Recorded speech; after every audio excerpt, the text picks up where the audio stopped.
I'm delighted that Adam's made it. Thank you, Tammy, first of all. Well done, Tammy. Adam Manit is a British Israeli living in Brighton. His cousin, Tashi Adan, 50, is one of the 101 hostages in Gaza.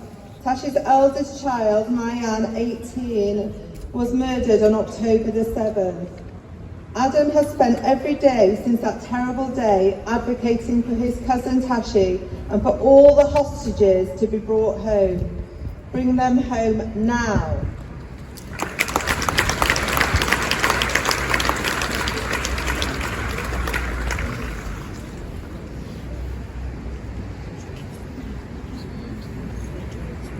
Shalom, Leeds. I just came from Manchester, but now I'm in Yorkshire, God's own country. I am British Israeli, I promise you, even though my accent doesn't quite convince.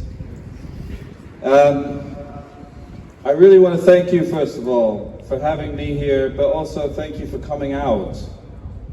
I am a hostage family, one of 101 families, still doing everything we can to bring our loved ones home. And I gotta tell you, it's been a long year. I didn't think I'd be here a year later, still campaigning for my cousin, Tachi. I didn't think that it would take 365 days to bring him home. You might remember there was a deal in November. You might remember that some hostages were even released on humanitarian grounds. And early on, it was really kind of hopeful. We thought, of course, it won't take much longer and everyone will come home, and it was a horrible thing, but at least we can get Tachi home. And when I say horrible thing, a year ago tomorrow, 6:29 a.m., the rocket sirens blared in Nahal Oz, where my family live, near the Gaza border. Thousands of rockets flying, the children sleeping in the bomb shelter. As is common in the area, you don't have the Iron Dome to protect you because it's too close to Gaza. It's too difficult for the Iron Dome to lock on and take out rockets. The only safety you have is a bomb shelter. And so many families have their children sleep in the shelter as security. And so when they heard the rocket sirens, as is quite normal in those areas, they rushed into the bomb shelter with the children. My cousin Tachi, his wife Gali, and his 3 children, Mayan, Yael, and Shachar. They have 4 children, the 4th was in Tel Aviv, fortunately. They realized quite soon that it wasn't just rockets. First of all, they heard gunfire. Then they saw in the WhatsApp group for the community, a community of only 400, that there was an intrusion. Then they heard the voice of 17-year-old Tomer, one of the residents of Nahal Oz. Tomer was calling out to people in Hebrew that everything was okay and that everyone could come out. But they knew that was not Tomer speaking of his own volition. They knew that he was speaking under duress. What happened was Hamas had taken Tomer, shot his stepfather in the leg, and forced him at gunpoint to go house to house hunting for all the remaining hiding residents of Nahal Oz. Eventually, when they were done with Tomer, they would murder him, 17-year-old boy. My family heard Tomer's voice and they didn't come out. They stayed in the bomb shelter, but of course these are bomb shelters, they're not designed for intrusion. So Tzachi, my cousin, barred the door to protect his family. Mayan, his eldest, had just turned 18 years old. The balloons from her party were still up in the house. Only a few days before, she had celebrated with her family the first flushes of adulthood. Perhaps feeling a newfound sense of responsibility as a young woman, as a young adult, Mayan helped her father Tzachi bar the door. Eventually, the terrorists gave up the ruse of trying to get Tomer to lure them out and shouted in Arabic and English that they should come out.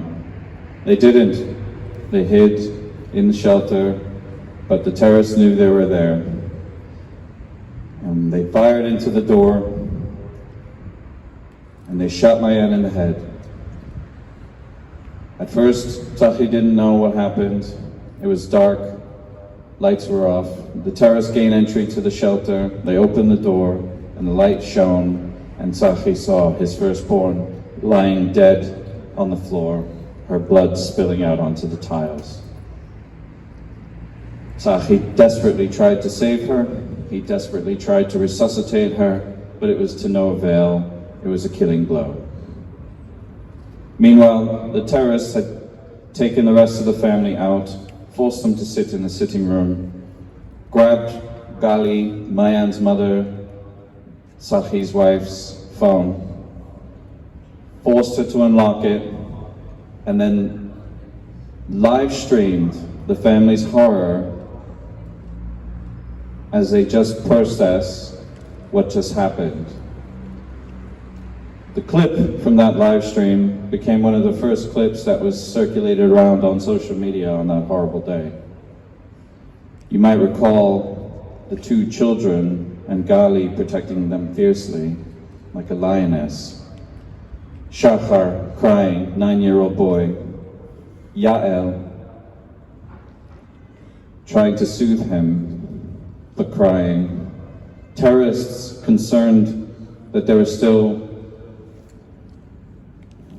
showing their position, tried to get the children to be quiet, tried to tell them to shut up. The children couldn't shut up, they'd just lost their eldest sister. And Yael bravely spoke to them in English and explained that they had just killed their sister, and that's why Shachar was crying so much and couldn't stop. And then the terrorists responded to her in English, "Don't worry, she's with your God now."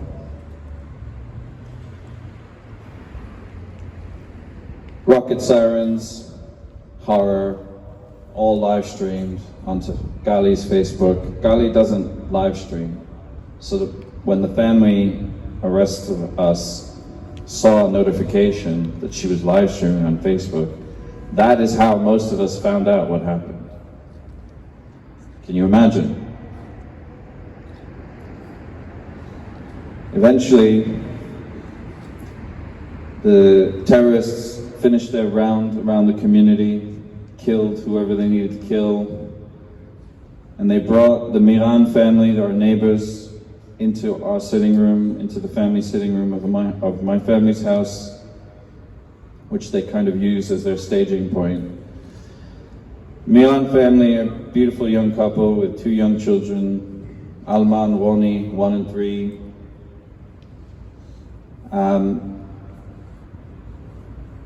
Eventually, sensing that the IDF were on approach, the terrorists retreated back to Gaza. They took some insurance with them. They took Omri, and they took Tzachi. Barefoot, Tzachi still with the blood of his firstborn all over him, staining his clothes, his legs, his arms, complete shock. Frog marched him to Gaza. That was the last we saw him.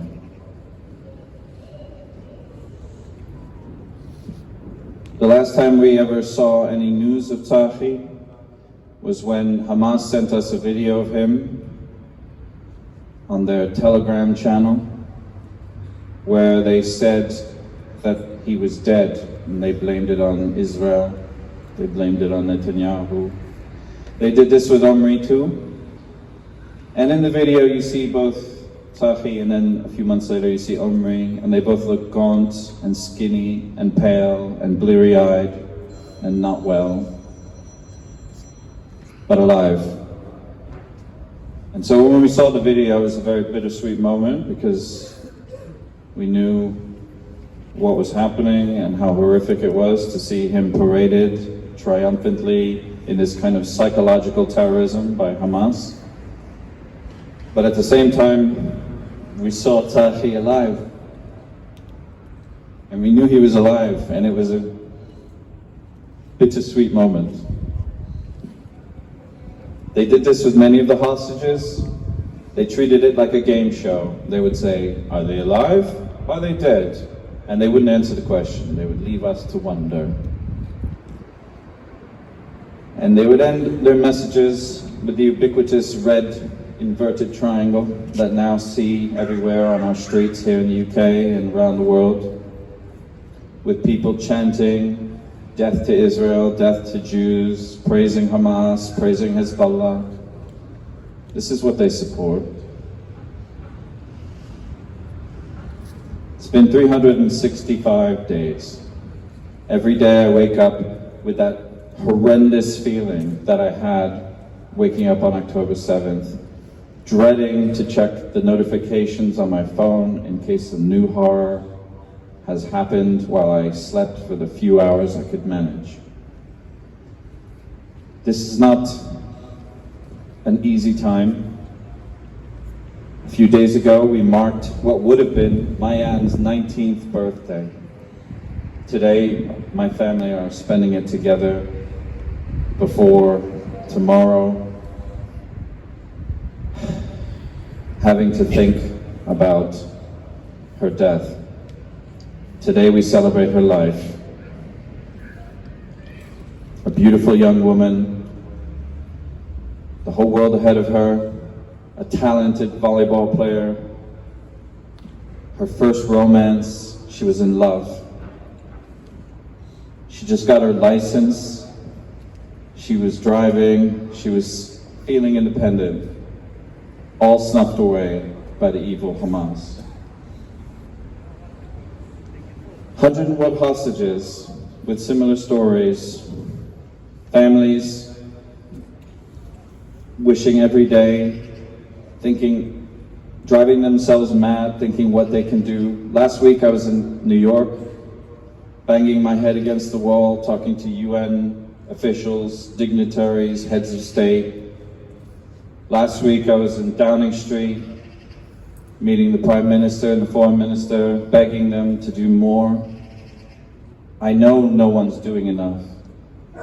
I'm not doing enough. You're not doing enough. Our Prime Minister's not doing enough. The Israeli government's not doing enough. Most certainly the United Nations is not doing enough. The US government, and so on. And the reason why I can tell you that confidently is because the hostages are not home. When they are home, we can rest. Until then, let me just end by thanking every one of you for being a voice for them. Some days, I gotta tell you, in all honesty, I'm tired. I don't sleep, I barely eat. I just do what I can for my family. But I have to, they're my family. But you don't. You do it selflessly. You do it because you are the embodiment. When we say Am Israel Chai, it's not just a slogan. You are the embodiment of Am Israel Chai. You are the reason why we will succeed as a people, while this day, this nightmare will end. And one day we can dream of a day when our hostages are returned, our loved ones are returned, our people are united, and we prosper as one. Am Israel Chai.